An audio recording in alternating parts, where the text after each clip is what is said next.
Akashwani presents Morning News.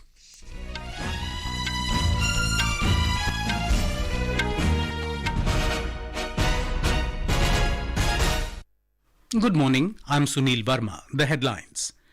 Prime Minister Narendra Modi to inaugurate 3 space infrastructure projects worth about 1,800 crore rupees in Kerala today. Elections for 15 Rajya Sabha seats in Uttar Pradesh, Karnataka and Himachal Pradesh to be held today. Finance Minister Nirmala Sitharaman asks regulators to hold monthly meetings with startups and Fintech firms to address their issues and concerns. National Investigation Agency arrests 16 persons in connection with West Bengal Ram Navami violence. India expresses concern over situation in war-ravaged Gaza.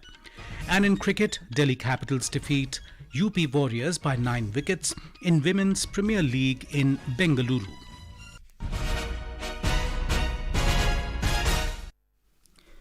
Prime Minister Narendra Modi will arrive in Thiruvananthapuram on a day-long visit to Kerala. Mr. Modi will dedicate to the nation 3 important space infrastructure projects worth about 1,800 crore rupees. More from our correspondent.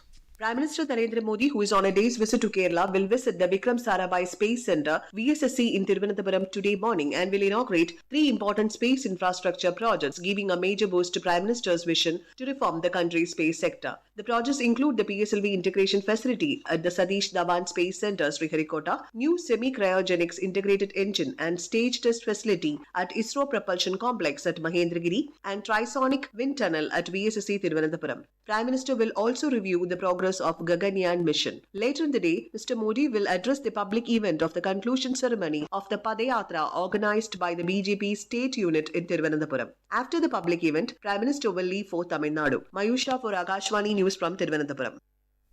After his Kerala visit, Mr. Modi will proceed to Tamil Nadu for a 2-day visit.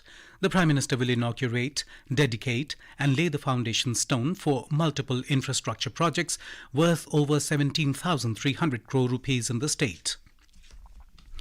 Prime Minister Narendra Modi has said that his government has brought an end to policy paralysis and dynastic politics.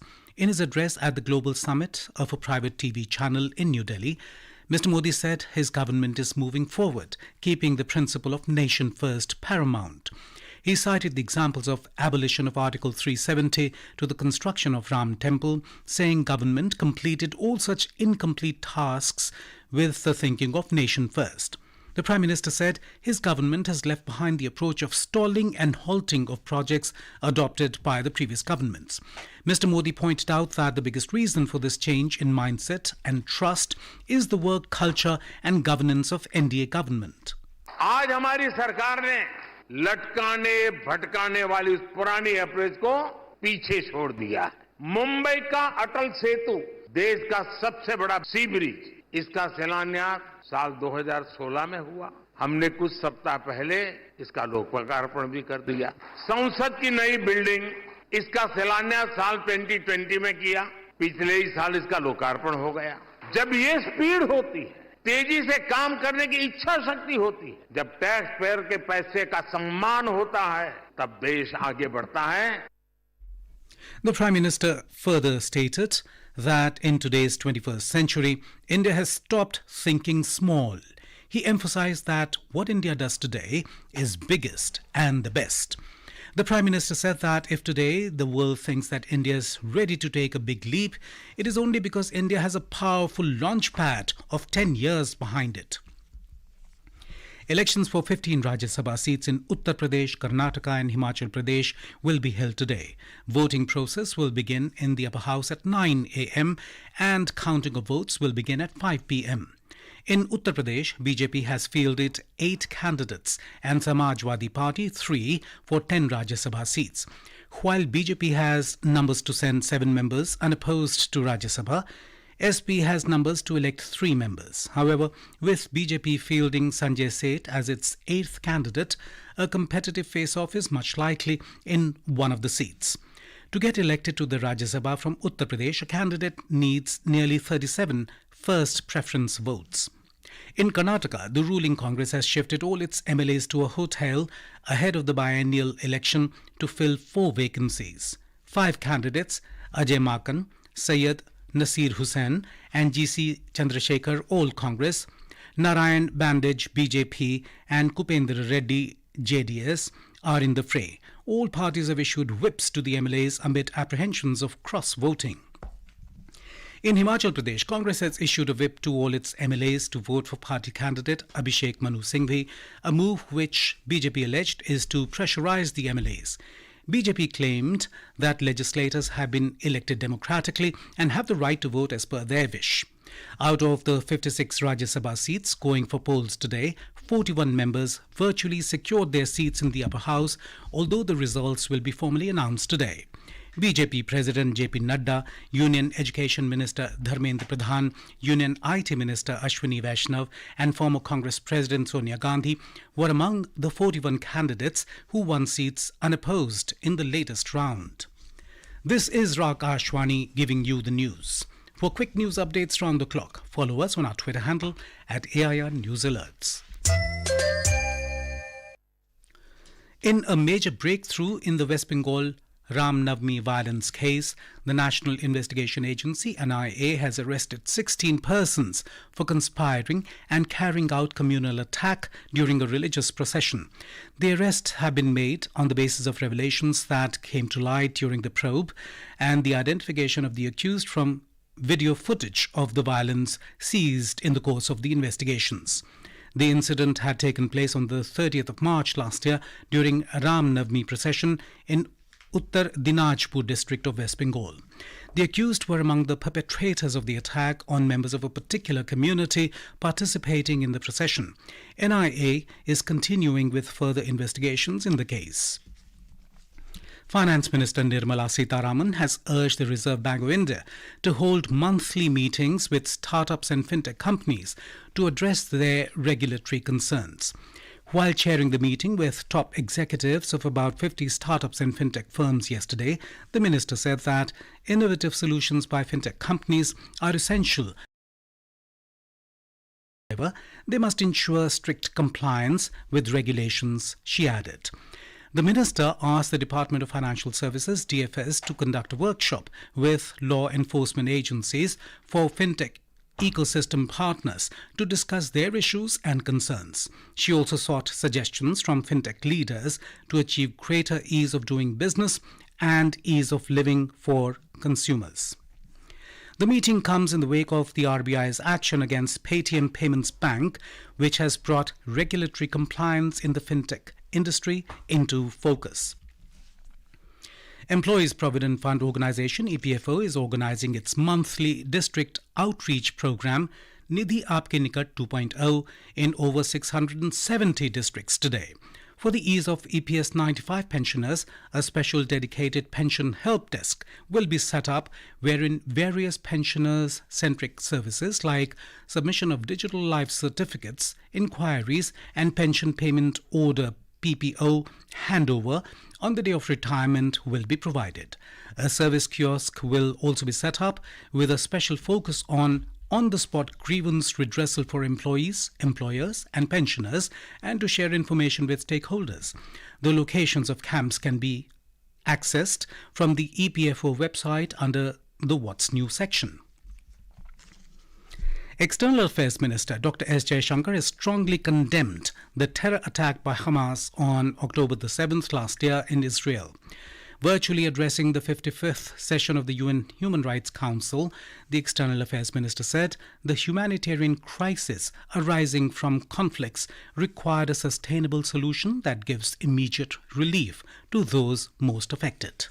The conflict in Gaza is of great concern to us all. The humanitarian crisis arising from conflicts require a sustainable solution that gives immediate relief to those most affected. At the same time, we must be clear that terrorism and hostage-taking are unacceptable. It also goes without saying that international humanitarian law must always be respected. It is vital that the conflict does not spread within or beyond the region. And efforts must also focus on seeking a two-state solution where Palestinian people can live within secure borders.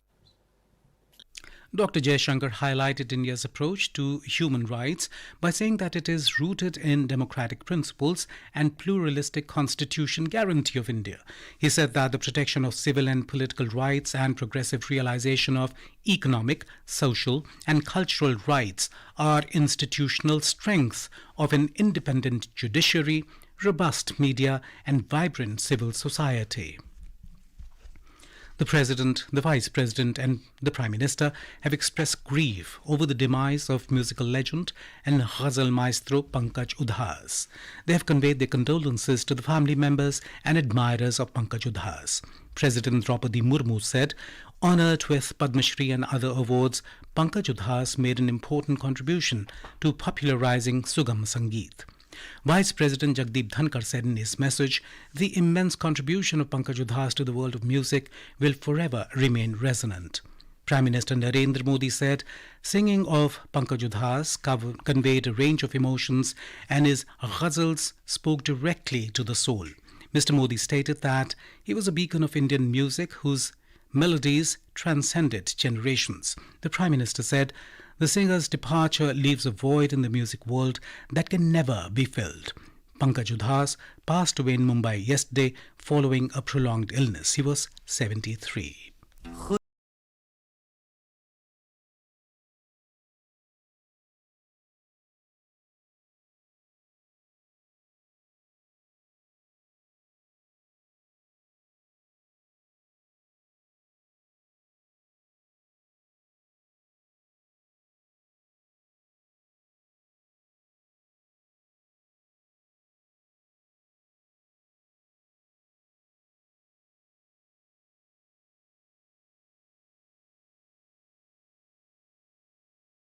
The Election Commission of India, ECI, has directed the Ministry of Information and Broadcasting to promote voter awareness and education activities for the upcoming Lok Sabha election 2024. It asked the ministry to direct all cinema owners to screen the voter awareness film My Vote, My Duty in theatres across the country before screening and during the interval of each film. In Women's Premier League cricket, Delhi Capitals defeated UP Warriorz by 9 wickets in Bengaluru last night. Delhi Capitals comfortably surpassed the target of 120 runs, scoring 123 for 1 wicket in 14.3 overs. For Delhi, Shifali Verma was the highest scorer with 64 not out of 43 balls, while captain Meg Lanning made 51 of 43 balls. Earlier put into bat, UP Warriors posted 119 runs for 9 in the stipulated 20 overs. Today, Royal Challengers Bangalore will face Gujarat Giants at the M. Chinnaswamy Stadium in Bengaluru. And now, for a look at today's newspapers, it's over to Renu Kataria. Thank you, Sunil. The Hindu quotes the Ministry of External Affairs as saying that several Indians who joined the Russian army were discharged after such cases were strongly taken up with the Russian authorities. The Allahabad High Court dismisses 2 pleas of Gyanvapi panel allowing puja in southern cellar and says state government's oral orders in 1993 stopping prayers were arbitrary and illegal, writes the Indian Express. In a first-of-its-kind initiative, the Election Commission has roped in post offices and banks to reach out to voters as part of its efforts to increase voting percentage ahead of the upcoming Lok Sabha polls, writes the Pioneer. The death of ghazal singer Pankaj Udhas yesterday has been carried by most dailies in their front pages. Sonorous voice, gentle persona that made ghazal accessible to all, reads the headline in the Tribune. And finally, scientists from California and Bangalore have made important progress towards developing one antibody against most snake venoms, reports Hindustan Times. And with that, it's back to you, Sunil. Thank you, Renu. And now, before we end the bulletin, the headlines once again. Prime Minister Narendra Modi to inaugurate 3 space infrastructure projects worth about 1,800 crore rupees in Kerala today. Elections for 15 Rajya Sabha seats in Uttar Pradesh, Karnataka and Himachal Pradesh to be held today. Finance Minister Nirmala Sitharaman asks regulators to hold monthly meetings with startups and fintech firms to address their issues and concerns. National Investigation Agency arrests 16 persons in connection with West Bengal Ram Navami violence. India expresses concern over situation in war-ravaged Gaza. And in cricket, Delhi Capitals defeat UP Warriors by 9 wickets in Women's Premier League in Bengaluru. And with that, we end the morning news. Have a nice day.